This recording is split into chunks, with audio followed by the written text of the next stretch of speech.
Last winter, this body passed a $1.5 trillion, that's $1.5 thousand billion deficit finance tax cut for millionaires, for billionaires especially, and for corporations that ship jobs overseas.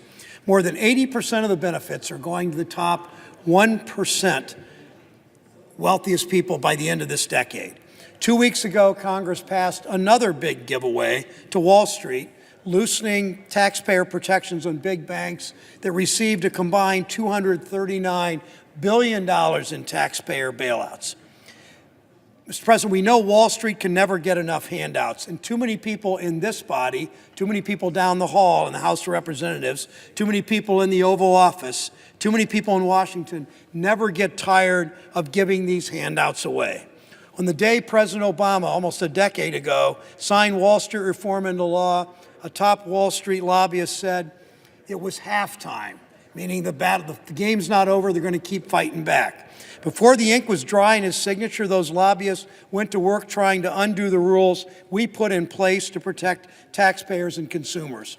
We're seeing the result of that lobbying in Congress. We're seeing it at the agencies that are supposed to be policing our financial industry. Last week, the Federal Reserve announced proposed changes to what is known as the Volcker rule.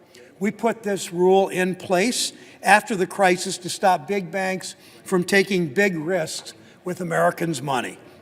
Those complicated, risky bets were a big reason for the financial crisis that devastated our economy, that cost millions of Americans their jobs, that cost millions of Americans much of their savings, and left taxpayers on the hook to clean up Wall Street's mess.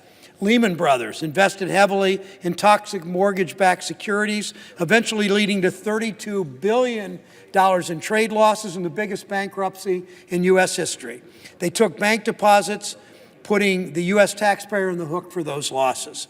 Hedge funds sponsored by Bear Stearns, which also took Americans' individual deposits, suffered massive losses on complex bets based on exotic subprime mortgages. During the crisis, Merrill Lynch and Morgan Stanley and Citigroup also lost big on bets backed by subprime mortgages. Goldman Sachs had to bail out a hedge fund. Congress instructed the Federal Reserve to write strict rules to prevent that from ever happening again, to make sure banks use taxpayer safety net to serve their customers, not bet against them. Banks should be in the business of making investments in the real economy, not casino-style trades using families' checking and savings accounts.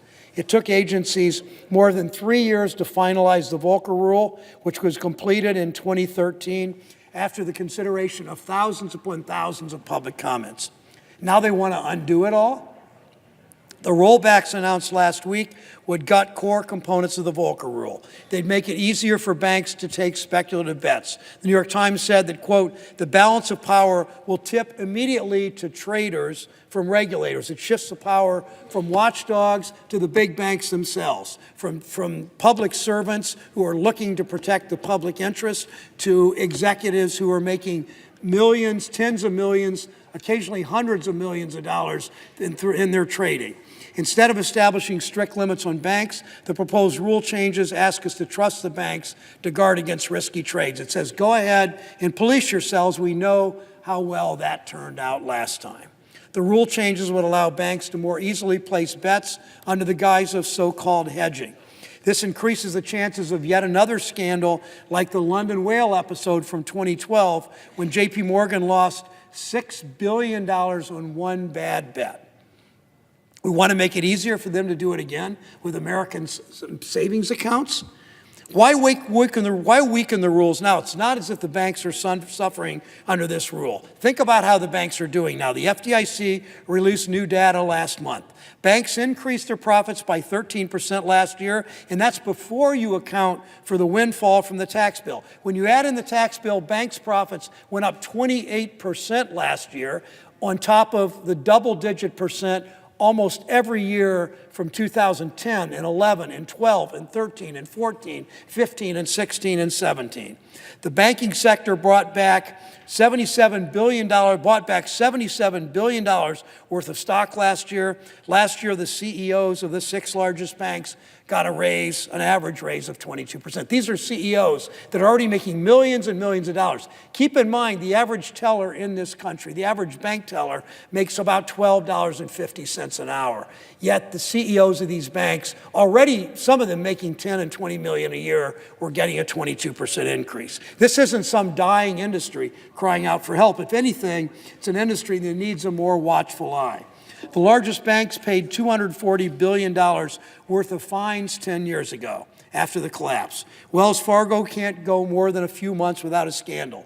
Deutsche Bank is struggling with poor risk management and inadequate capital. So why put taxpayers and bank customers at risk?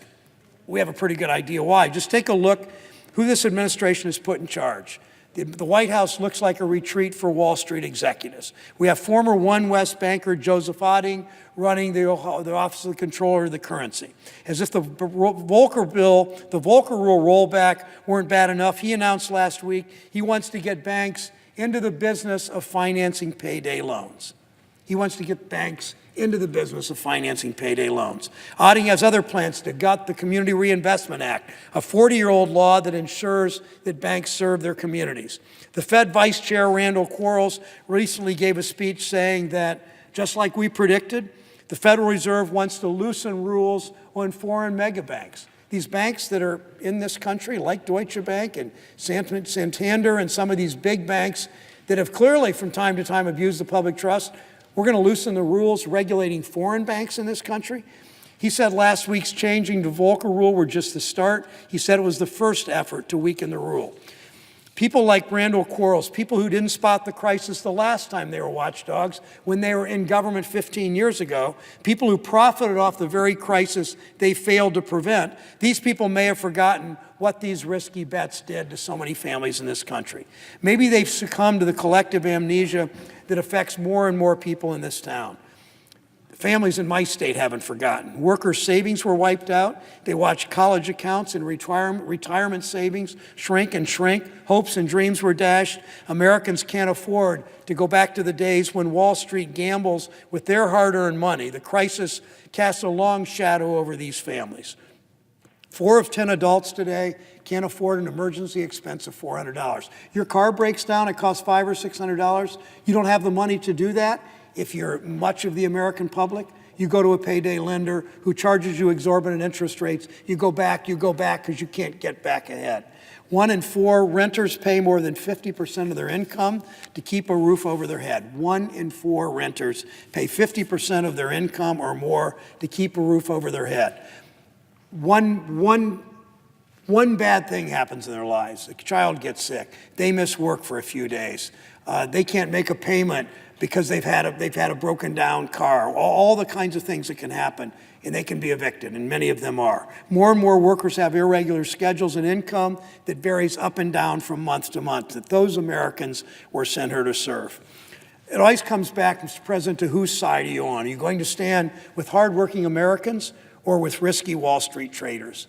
We need to go home and listen a little more to the people we serve and a little less to special interests. That's how we create an economy that values work and it serves the common good, not falling all over ourselves in this body to serve Wall Street.